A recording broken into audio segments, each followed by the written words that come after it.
Tonight's lecture is on emergency first aid.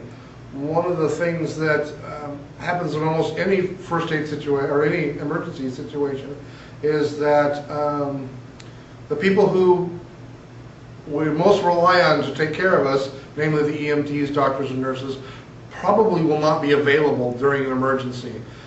If any of us remember Katrina or the after effects of that, or any major earthquake that we have, the one thing that we notice is that there are lots and lots of needs and very few resources to go around.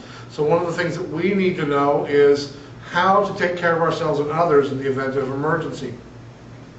About 5 years ago or so, when I first became professionally involved in this field, I went to work for a company called Vector First Aid, and they sold first aid equipment, disaster prepared items, and those kind of things.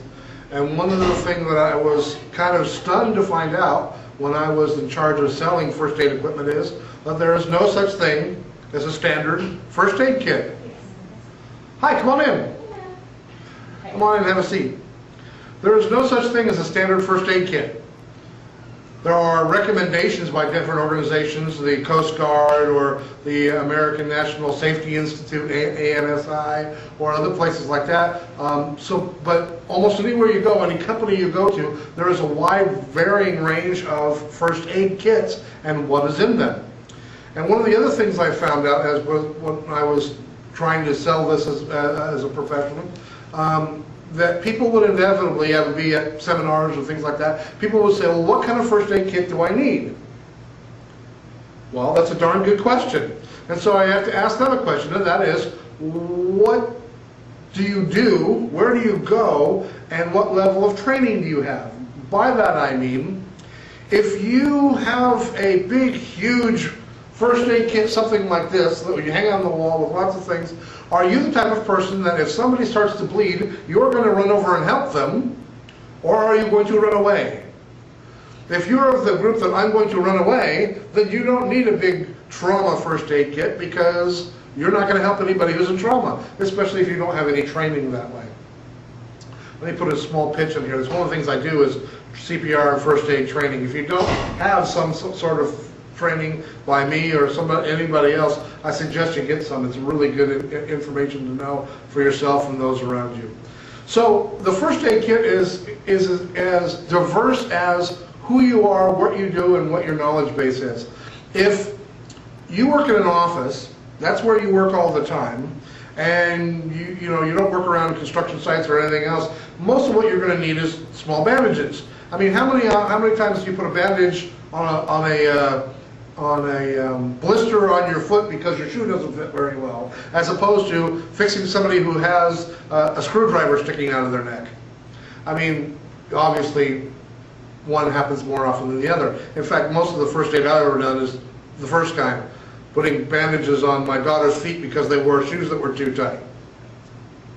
So the type of first aid kit that you have varies with what you do, what you go. If you are a type of person who does a lot of outdoor stuff and rides motorcycles, let's say, then you are probably going to want to have some amount of band-aids for the little bumps and scrapes and that kind of thing. But you probably also might want a first aid kit that includes some kind of splint. Now, if you are working in an office, you probably don't need a splint.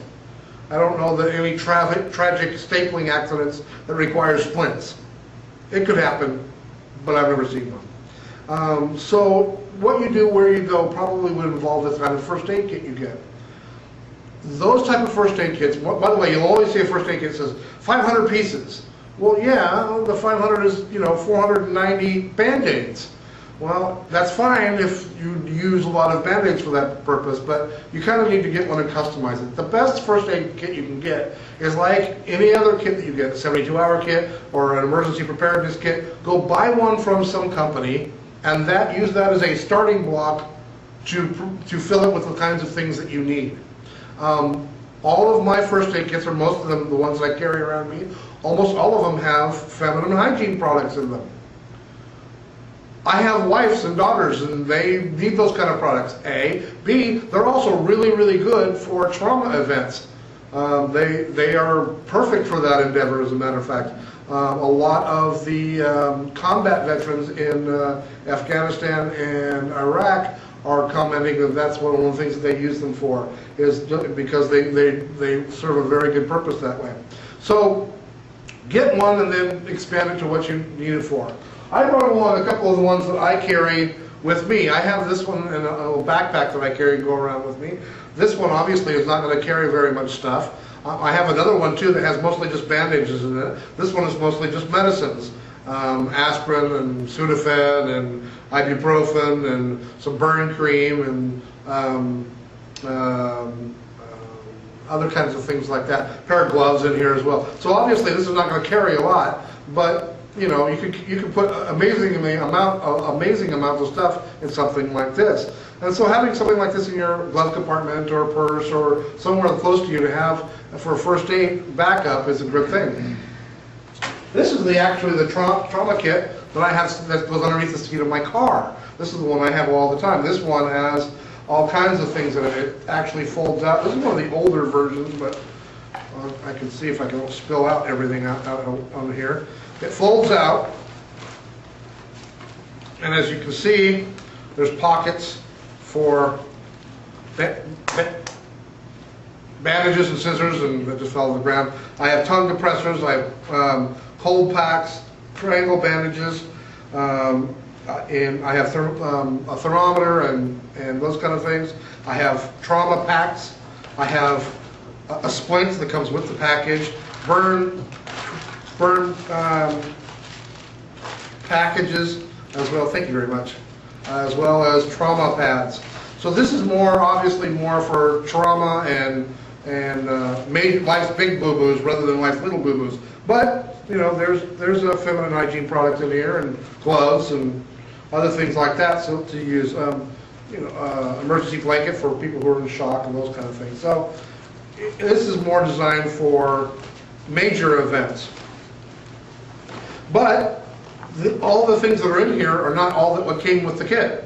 I actually put a lot of extra stuff in there. A lot of the burn stuff I added in. A lot of the other things that you can get in addition to just the standard kit, because those are the kind of things I want to have around, because I'm a first aid instructor trainer.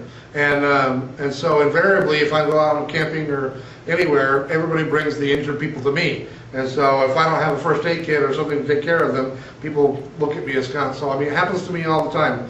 I was out at a job site the other day, on the radio I hear this, "Hey Corey, that's somebody injured over here. Can you run to the other side? Come over and bring your first aid kit?" Yes.